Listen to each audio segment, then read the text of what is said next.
Si no, el micro. Perfecto. Mira, al final os voy a aguantar a los dos, ¿vale? Todos los que estáis en Instagram, repito, estamos en YouTube también.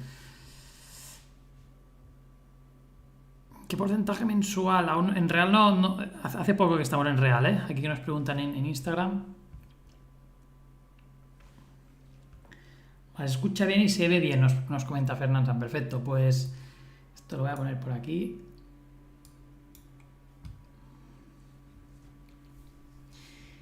Y vamos a ver dónde dicen el tema de... ¿Dónde es que habla Powell? ¿No? Voy a arreglar unas cuantas cosas que tengo abiertas por aquí. Si no, el ordenador me peta, ¿eh?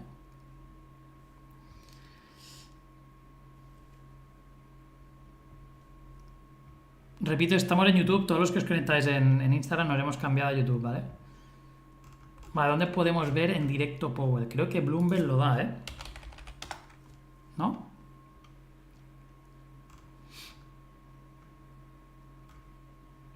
¿Alguien sabe dónde podemos verlo y me pasáis el link? No era Bloomberg.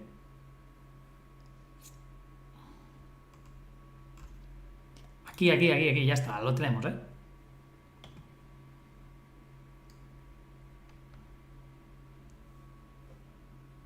¿Me oís bien, no? Aquí. Es que no he hecho comprobaciones ni nada. Committed to bringing inflation back down to our 2% goal. We have both the tools that we need and the resolve it will take to restore price stability on behalf of American families and businesses. Price stability is the responsibility of the Federal Reserve of our economy. Without price stability, the economy does not work for anyone. In particular, without price stability, we will not achieve a sustained period of strong labor market conditions that benefit all. Today, the FOMC raised our policy interest rate by 75 basis points, and we continue to anticipate that ongoing increases will be appropriate. We are moving our policy stance purposefully to a level that will be sufficiently restrictive to return inflation to 2%. In addition, we're continuing the process of significantly reducing the size of our balance sheet. Restoring price stability will likely require maintaining a restrictive stance of policy for some time. I will have more to say about today's monetary policy actions after briefly reviewing economic developments. The U.S. economy has slowed significantly from last year's rapid pace. Real GDP rose at a pace of 2.6% last quarter, but is unchanged so far this year. Recent indicators point to modest growth of spending and production this quarter. Growth in consumer spending has slowed from last year's rapid pace, in part reflecting lower real disposable income and tighter financial conditions. Activity in the housing sector has weakened significantly, largely reflecting higher mortgage rates. Higher interest rates and slower output growth also appear to be weighing on business fixed investment. Despite the slowdown in growth, the labor market remains extremely tight, with the unemployment rate at a 50-year low, job vacancies still very high, and wage growth elevated. Job gains have been robust, with employment rising by an average of 289,000 jobs per month over August and September. Although job vacancies have moved below their highs and the pace of job gains has slowed from earlier in the year, the labor market continues to be out of balance, with demand substantially exceeding the supply of available workers. The labor force participation rate is little changed since the beginning of the year. Inflation remains well above our longer-run goal of 2%. Over the 12 months ending in September, total PCE prices rose 6.2%, excluding the volatile food and energy categories. Core PCE prices rose 5.1%. And the recent inflation data again have come in higher than expected. Price pressures remain evident across a broad range of goods and services. Russia's war against Ukraine has boosted prices for energy and food and has created additional upward pressure on inflation. Despite elevated inflation, longer-term inflation expectations appear to remain well anchored, as reflected in a broad range of surveys of households, businesses, and forecasters, as well as measures from financial markets. But that is not grounds for complacency. The longer the current bout of high inflation continues, the greater the chance that expectations of higher inflation will become entrenched. The Fed's monetary policy actions are guided by our mandate to promote maximum employment and stable prices for the American people. My colleagues and I are acutely aware that high inflation imposes significant hardship as it erodes purchasing power, especially for those least able to meet the higher costs of essentials like food, housing, and transportation. We are highly attentive to the risks that high inflation poses to both sides of our mandate, and we're strongly committed to returning inflation to our 2% objective. At today's meeting, the committee raised the target range for the federal funds rate by 75 basis points. And we are continuing the process of significantly reducing the size of our balance sheet, which plays an important role in firming the stance of monetary policy. With today's action, we've raised interest rates by 3.75 percentage points this year. We anticipate that ongoing increases in the target range for the federal funds rate will be appropriate in order to attain a stance of monetary policy that is sufficiently restrictive to return inflation to 2% over time. Financial conditions have tightened significantly in response to our policy actions, and we are seeing the effects on demand in the most interest rate sensitive sectors of the economy, such as housing. It will take time, however, for the full effects of monetary restraint to be realized, especially on inflation. That's why we say in our statement that in determining the pace of future increases in the target range, we will take into account the cumulative tightening of monetary policy and the lags with which monetary policy affects economic activity and inflation. At some point, as I've said in the last two press conferences, it will become appropriate to slow the pace of increases as we approach the level of interest rates that will be sufficiently restrictive to bring inflation down to our 2% goal. There is significant uncertainty around that level of interest rates. Even so, we still have some ways to go, and incoming data since our last meeting suggests that the ultimate level of interest rates will be higher than previously expected.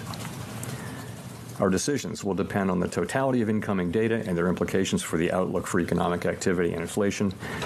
We will continue to make our decisions meeting by meeting and communicate our thinking as clearly as possible.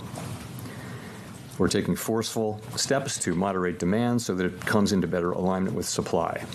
Our overarching focus is using our tools to bring inflation back down to our 2% goal and to keep longer-term inflation expectations well anchored.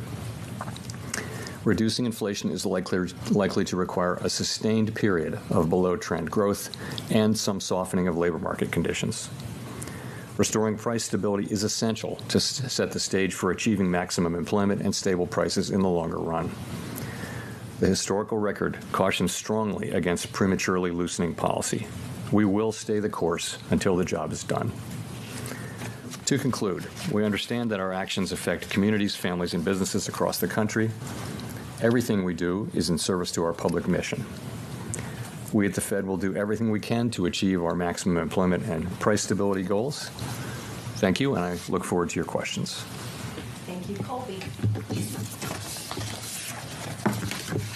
Thank you. Colby Smith with the Financial Times. On the need to slow the pace of rate Is a downshift contingent on a string of better inflation data specifically between now and ¿Habéis visto el último bajón? December meeting?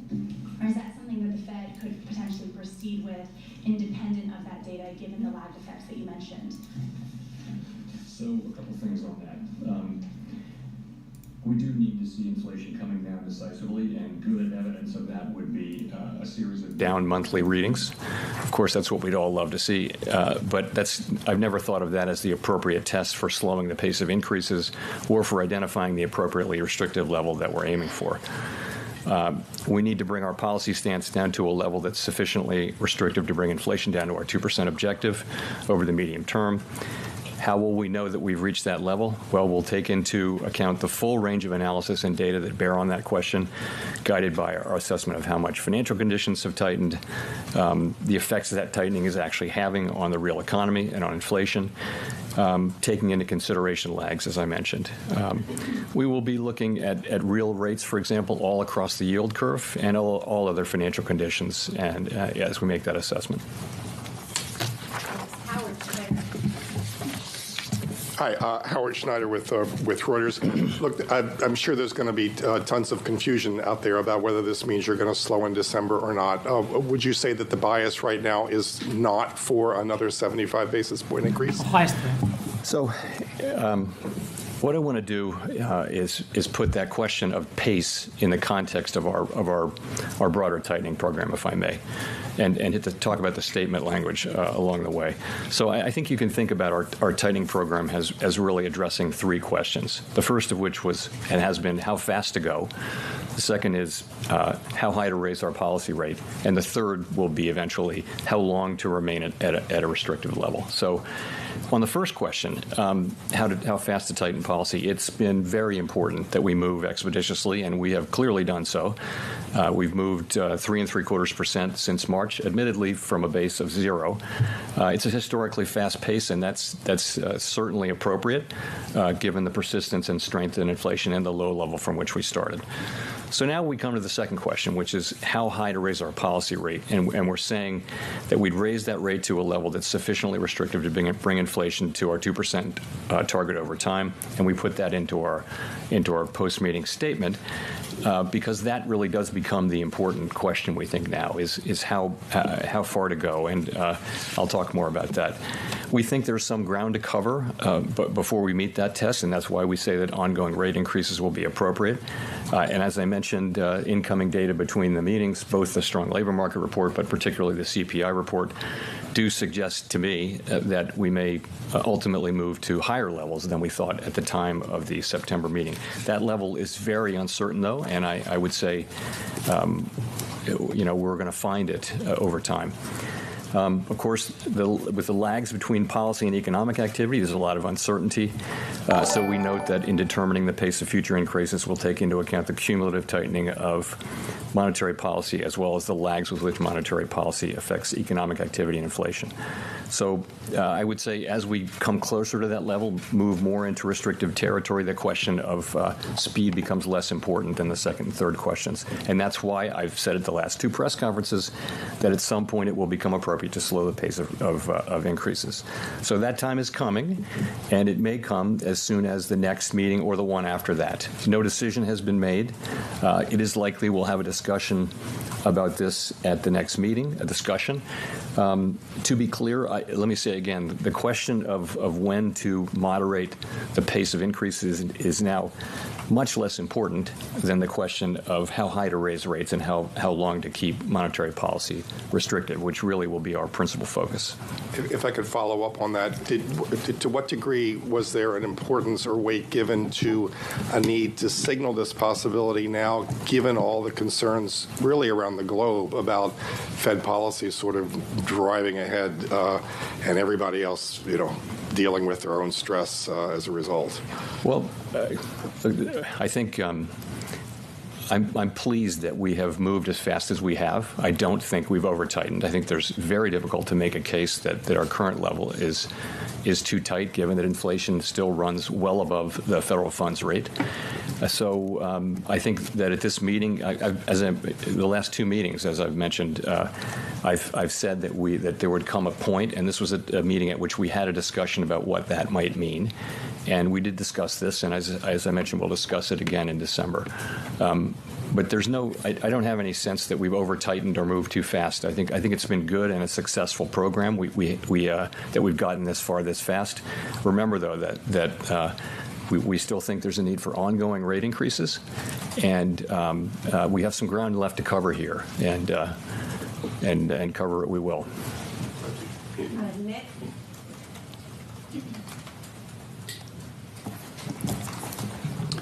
Nick Chamaros of the Wall Street Journal.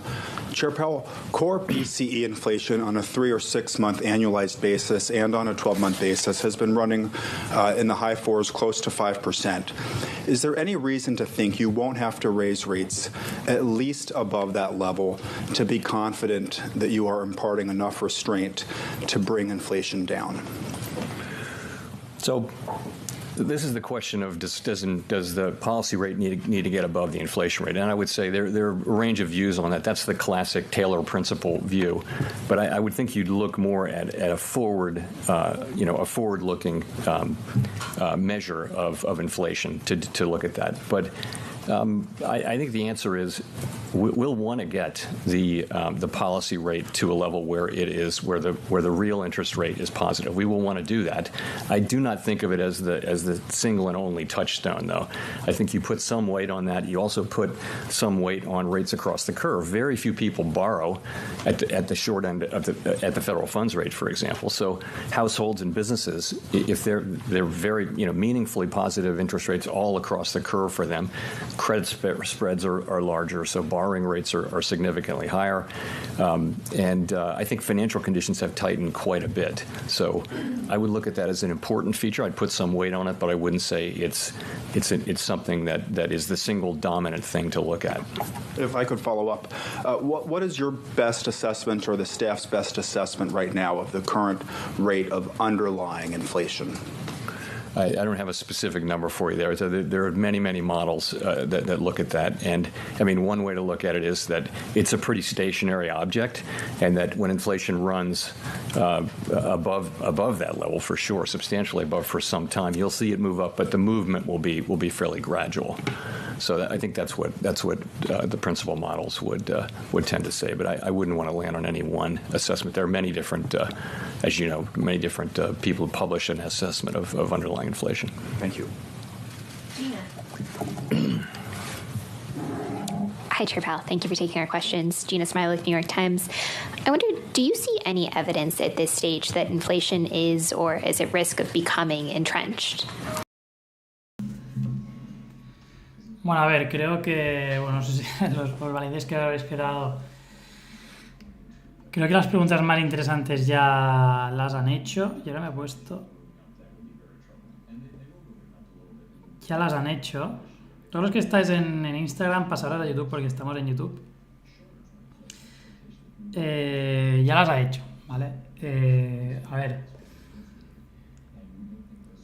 Ha sido al principio la noticia ha sido buena por cumplir la previsión, luego ha dicho mala noticia de que no tendrán, o sea, si los datos, se van a basar en los datos, o sea, no van a tener piedad a la hora de ser más rápidos, hacer subidas más fuertes, si los datos siguen saliendo mal. Es decir, si la inflación de la semana que viene sube, o sea, yo creo que la previsión de la inflación de la semana que viene, vamos a verla, pero creo que es bajar, ¿eh? Está la clave, ahí está la clave.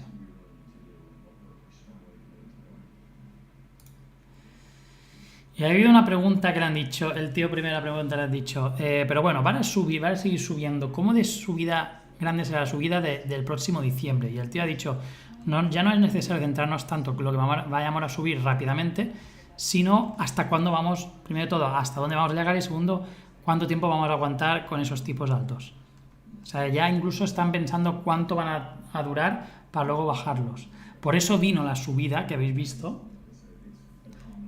Y ahora a lo mejor nos estamos perdiendo algo también.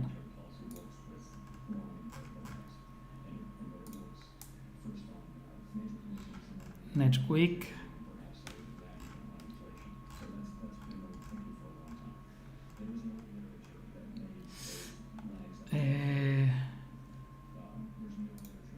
Claro, la previsión es que baje una décima. La actual es 6,6 y la previsión es 6,5. Bueno, va subiendo, ¿eh? Claro, la inflación está en máximos en Estados Unidos, ¿eh? No nos engañemos, ¿eh? La inflación está en máximos históricos en Estados Unidos. 6,5, sí.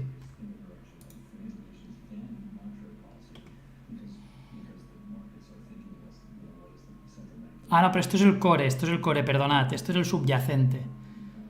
La inflación sí, que baja un 0,1 respecto al 0,2. Sí, ¿ves? La inflación en Estados Unidos está bajando. Pero claro, él ha comentado la inflación quitando alimentos y energía. Es el core CPI. Es lo que os digo ya desde hace tiempo, que llevan meses fijándose más en el core que en la inflación general. Están metiendo ahora una buena bajada, ¿eh?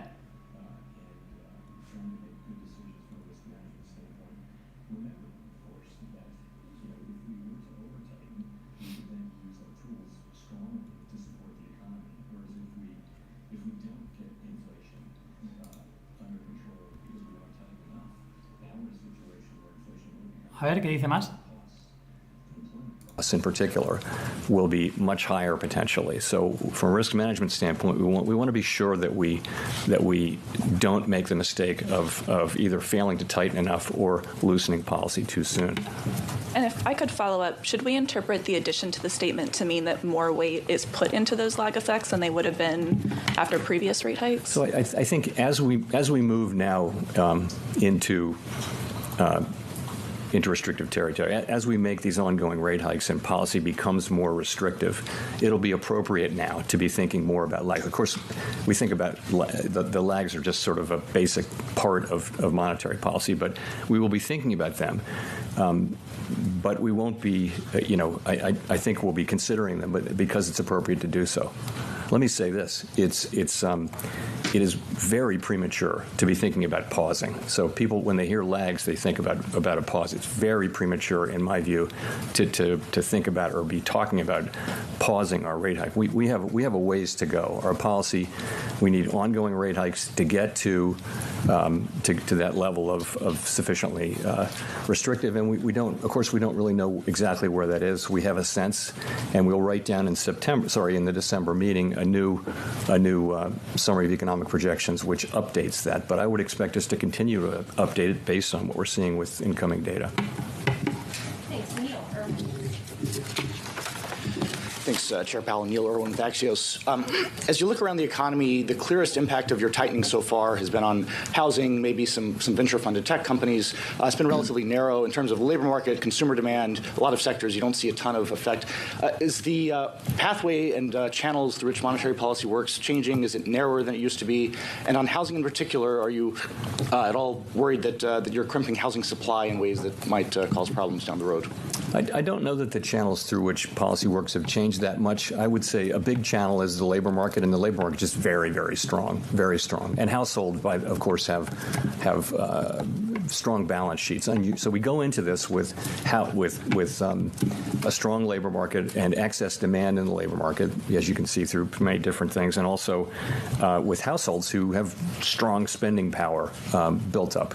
So it may take time. It may take resolve. It may take patience. It's likely to get inflation down. I think you see from our forecasts and others that it will take some time for inflation to come down. It'll take time, we think. So, sorry, was I getting to your question there? Housing, the housing part of it. Yeah, so, we look at housing. Of course, housing is significantly affected by these higher rates, which are really back where they were before the global financial crisis. They're not historically high, but they're much higher than they've been. And you're seeing housing activity decline. You're seeing housing prices growing at a faster rate, and in some parts of the country declining. I would say the housing market was very overheated for the couple of years after the pandemic as demand increased and rates were low. We all know the stories of how overheated the housing market was, prices going up, many bidders, no conditions, that kind of thing. So the housing market needs to get back into a balance between supply and demand. We're well aware of what's going on there. From a financial stability standpoint, we didn't see in this cycle the kinds of poor credit underwriting that we saw before the global financial crisis. Housing credit was very much more carefully managed by the lenders. So it's a very different situation and doesn't appear to present financial stability issues. But no, we do understand that's really where a very big effect of our policies is. Victoria. Hi, Victoria Guida with Politico. I wanted to ask about the labor market. You mentioned early on again that job openings are very high compared to available workers, and I'm just curious to what extent you do and don't draw a signal from that. So, for example, if wage growth is slowing and if maybe the unemployment rate starts to tick up, will that make you sort of decrease your focus on job openings? What do you see? Are wages what's really important? How are you thinking about the labor market as it relates to inflation? So we talk a lot about vacancies and the vacancy to unemployed rate, but it's just one. It's just another data series. It's been unusually important in this cycle because it's been so out of line. But so has quits, so have wages. So we look at a very wide range of data on the labor market. So I'd start with unemployment, which is typically the single statistic you would look to, is at a 50-year low, 3.5%. We're getting really nothing in labor supply now. We had, I think, a very small increase this year, which we had really thought we would get that back. Most analysts thought we would get some labor supply coming in. You mentioned wages, so I guess I would characterize that as sort of a mixed picture. It's true with average hourly earnings you see, so I would call it a flattening out at a level that's well above the level that would be consistent over time with 2% inflation, assuming a reasonable productivity there. With the ECI reading this week, again, a mixed picture. The headline number was a disappointment. Let's just say it was high. It didn't show a decline. There's some rays of light inside that if you look at private sector workers, that did come down, the compensation did come down. But overall, though, the broader picture is of an overheated labor market where demand substantially exceeds supply. Job creation still exceeds, the sort of the level that would hold the market where it is. So that's the picture. Do we see? We keep looking for signs that sort of the beginning of a gradual softening is happening. And maybe that's there, but it's not obvious to me because wages aren't coming down; they're just moving sideways at an elevated level, both ECI and average hourly earnings.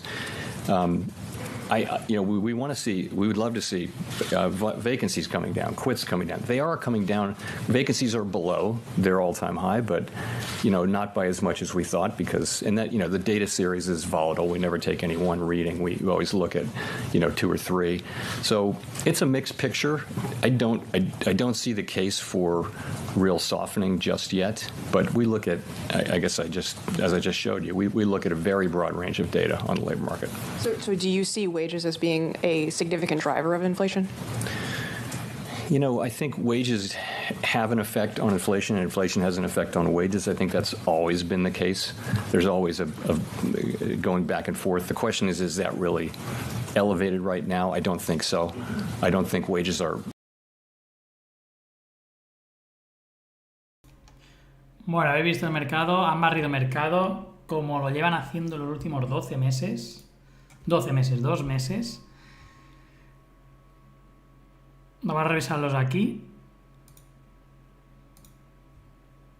Mira qué barrida han metido, tú. Esto es el S&P 500. En el Dow Jones, barrida también. Mirad aquí el volumen que han metido en el Dow Jones. Es espectacular el volumen, ¿eh? Espectacular el volumen. Mirad, uno de los mayores, ¿eh? En el Dow Jones desde este día. Y ojo porque, quedan 2 minutos para la hora. Pero una buena barrida. Y en el oro también. En el oro también ha habido barrida. BTC al futuro para el Nasdaq. Mirad qué barrida, claro. No veáis la de stop loss que se habrán comido aquí, ¿eh?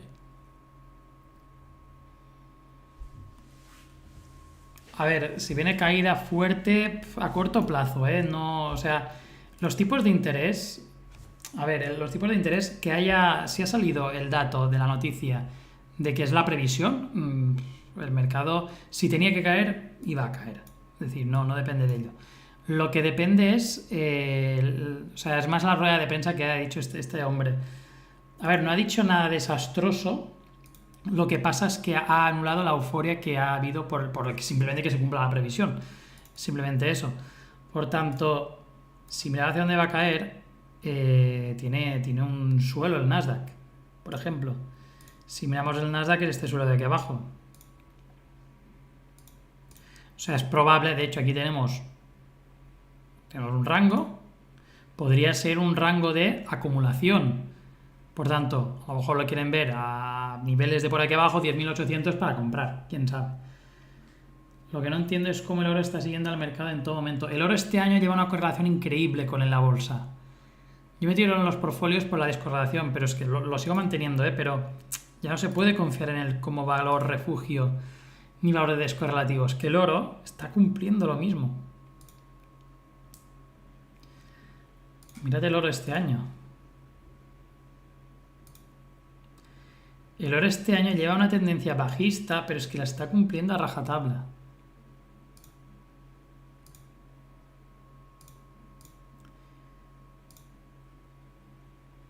La está cumpliendo. Ay.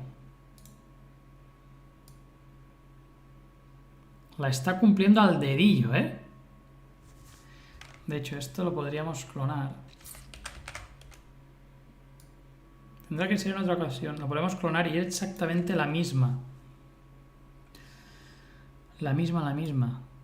Es decir, el oro está en tal situación. Lo veis, ¿no? Baja por aquí, pam, se va hacia abajo. Baja por aquí, toca arriba, pam, hacia abajo. Toca arriba, hacia abajo. Es verdad que este no ha tocado abajo, por tanto aquí podríamos estar viendo otra vez un nivel de acumulación. El precio del oro va a llegar a este círculo de aquí en medio, va a llegar aquí en medio y tendrá que decidir o sigue su senda bajista o rompe hacia arriba. Sería buena noticia que este patrón rompa hacia arriba. De hecho, seguro, es que los estocásticos son un indicador un poco pasado, pero si me pongo un MACD seguro que hay una divergencia, segurísimo. Ah, no, esto es una estrategia, ¿qué hago? No, quiero indicadores.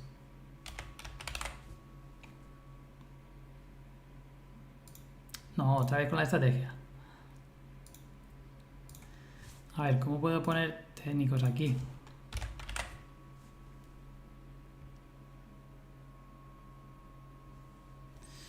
No hay el MACD normal.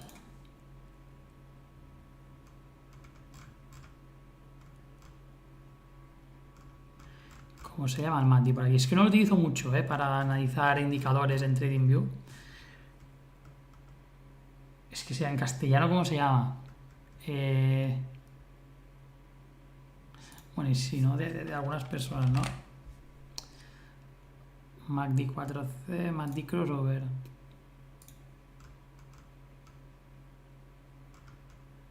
Si no puedo poner un MACD en TradingView, me diréis.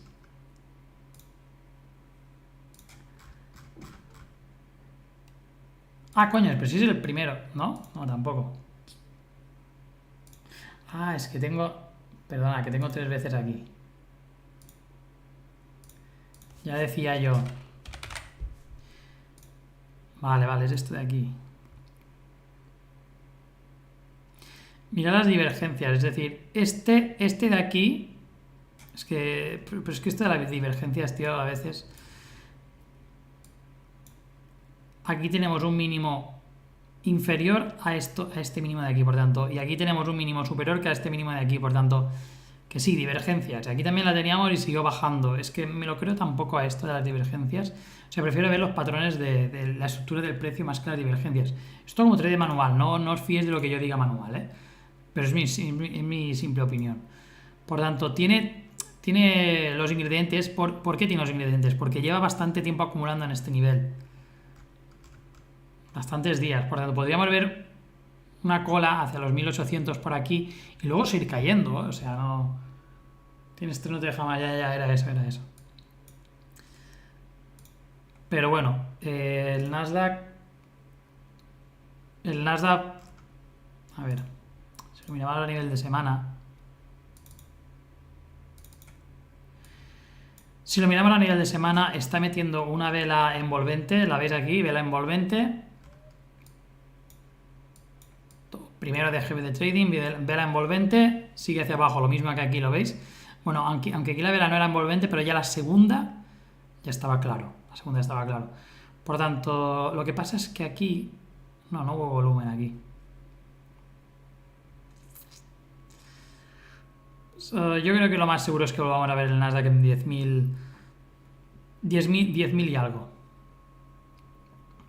Como mínimo, como mínimo. De hecho, es posible que esté retesteando este mínimo de aquí.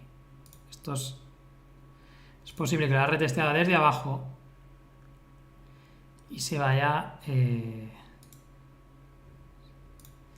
para volver a seguir aquí abajo.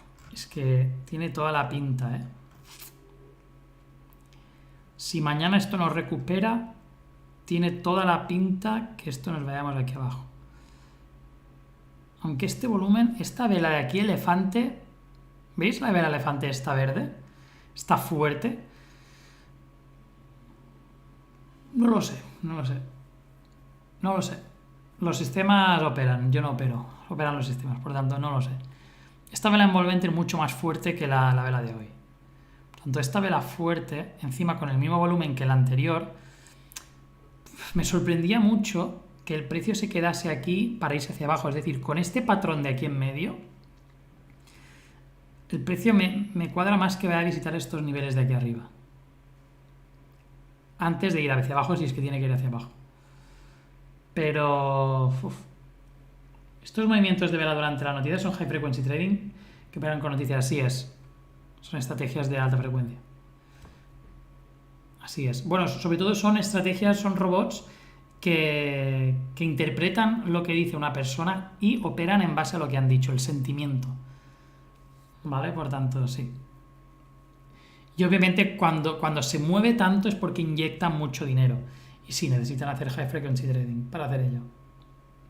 Por cierto, me tengo que ir, ya voy tarde, ¿eh? Son las 8:06. Nos ha vuelto a barrer el mercado, nos ha vuelto a barrer un mes más los tipos de interés. La semana que viene, el miércoles, están el CPI, es decir, la inflación. Miedo me da la inflación, miedo me da porque la previsión está muy cerca a la actual y me da bastante miedo. Siempre suele haber gaps. Analizaremos un poco cómo estará la semana que viene, horas antes o un día antes, pero me da bastante miedo la semana que viene. Vale, gracias por estar por aquí. Bueno, nos hemos cambiado a YouTube súper improvisado, pero gracias por continuar aquí. ¿Cómo se han comportado tus sistemas? ¿Los has desactivado? No, yo no desactivo nada. Los sistemas nos han cogido 3 stop loss, no, 2 stop loss. 3 stop loss nos han pillado. Nos han hecho pillar 3 stop loss. Aún siguen operaciones, las dos de la GBP-JPI siguen.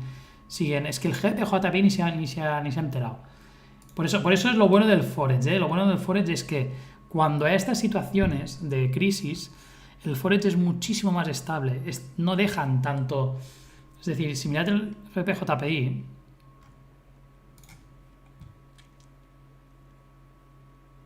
Espera, esto se me va a poner una hora. Que sí, que ha habido esta vela. Es decir, ha estado esta vela de aquí, pero es que esta vela no es nada comparada con el Nasdaq, ¿sabes? Mira, mirad esta vela del Nasdaq. Mirad este quita stops. Y ahora luego tiene cojones del precio ir hacia arriba. Es que tiene tela. Por eso tener Forex este año, haber tenido Forex o meter Forex en el portfolio va de lujo. Y si vienen 12 meses más, como estos últimos 6 meses, meter Forex en un portfolio es lo mejor que se puede hacer. Es lo mejor porque mirad cómo se ha comportado el GBP. Sí, un poco arriba, un poco hacia abajo, como una vela normal. Ha habido mucho volumen, pero es que la volatilidad no es la misma. De hecho, ni la subida ni la bajada nos ha hecho salirnos de nuestras operaciones. Están las dos abiertas. Por tanto, esto es lo que nos ha permitido, nos da esa estabilidad, ¿no? En el Forex, delante de este tipo de situaciones económicas. Así que es lo que estoy aprendiendo yo ahora, meter Forex en nuestros portfolios. Dentro de 2 semanas, o la semana que viene, ya veré, meteremos un nuevo activo. Que es el auto SD. Seguramente es este de aquí. De hecho, este de aquí ha habido buena... ¿Sabéis por qué ha habido spike? Porque está el USD, está el dólar. Todo lo que hay el dólar, ¿veis? Todo lo que hay el dólar lo ha hecho. Todo lo que tiene que ver con el dólar. Nada, que el Nasdaq está volviendo a subir ahora. esto que no os dé rabia, ¿vale? A mí yo ya he pasado mucho por ello, que te da rabia, vaya rabia da esto, tal, no sé qué, que no os dé rabia, o sea, son cosas que pasan. Algún día habrá cuando todo vaya mejor, seguro que irá a vuestro favor, ¿vale? Gráfico de 4 horas y un día para sistemas salen muy buenos, al menos eso he visto. Algunos estoy probando en 4 horas ahora. En un día aún lo encuentro para hacer trading, para hacer inversión. Bueno, sí, lo que pasa es que un día a lo mejor te entra una operación en todo el mes, ¿eh? Todo depende de tu estilo de trading y el estilo que quieras operar. Yo prefiero más estadística por ahora, ¿eh? No digo que el día de mañana cambie.